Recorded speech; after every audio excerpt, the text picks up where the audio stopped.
O Senhor esteja convosco. Proclamação do Evangelho de Jesus Cristo segundo São Mateus.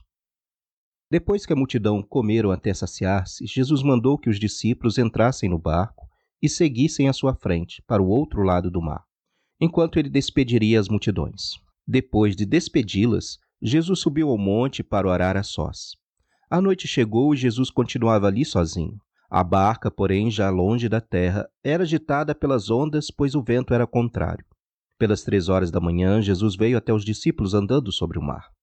Quando os discípulos o avistaram, andando sobre o mar, ficaram apavorados e disseram: "É um fantasma!" e gritaram de medo.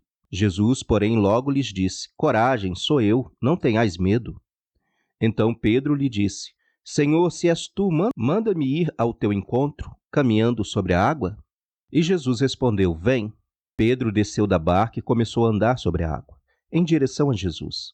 Mas, quando sentiu o vento, ficou com medo, e começando a afundar, gritou: "Senhor, salva-me!" Jesus logo estendeu a mão, segurou Pedro e lhe disse: "Homem fraco na fé, por que duvidaste?" Assim que subiram no barco, o vento se acalmou. Os que estavam no barco prostraram-se diante dele, dizendo: "Verdadeiramente tu és o Filho de Deus." Após a travessia, desembarcaram em Genezaré.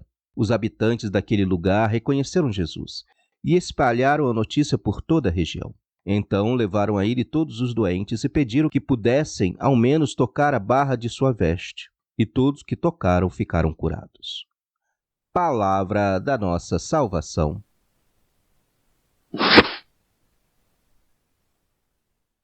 Irmãos e irmãs, o Evangelho de hoje descreve a difícil e cansativa travessia do mar da Galileia num barco frágil, balançado pelo vento contrário.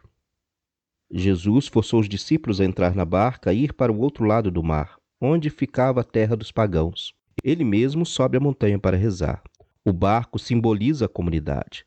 Ela tem a missão de dirigir-se aos pagãos e de anunciar também entre eles a boa nova do reino, que gera um novo jeito de conviver em comunidade. Mas a travessia é cansativa e demorada. A barca é agitada pelos ventos, pelas ondas, pois o vento era contrário. Apesar de terem remado a noite toda, falta muito para chegar à terra. Eles devem aprender a enfrentar juntos as dificuldades, unidos e fortalecidos pela fé em Jesus que os enviou. O contraste é grande. Jesus em paz, junto de Deus rezando no alto da montanha, e os discípulos meio perdidos lá embaixo no mar revolto. A travessia para o outro lado do lago simboliza também a difícil travessia das comunidades do fim do primeiro século. Elas deviam sair do mundo fechado da antiga observância da lei para o novo jeito de observar a lei do amor, ensinado por Jesus, sair da consciência de pertencer ao povo eleito, privilegiado por Deus entre todos os povos, para a certeza de que em Cristo todos os povos estavam sendo fundidos num único povo diante de Deus, sair do isolamento, da intolerância, para o mundo aberto do acolhimento e da gratuidade. Na quarta vigília, isto é, entre as horas 3 e 6 da madrugada, Jesus foi ao encontro dos discípulos. Andando sobre as águas, chegou perto deles, mas eles não o reconheceram.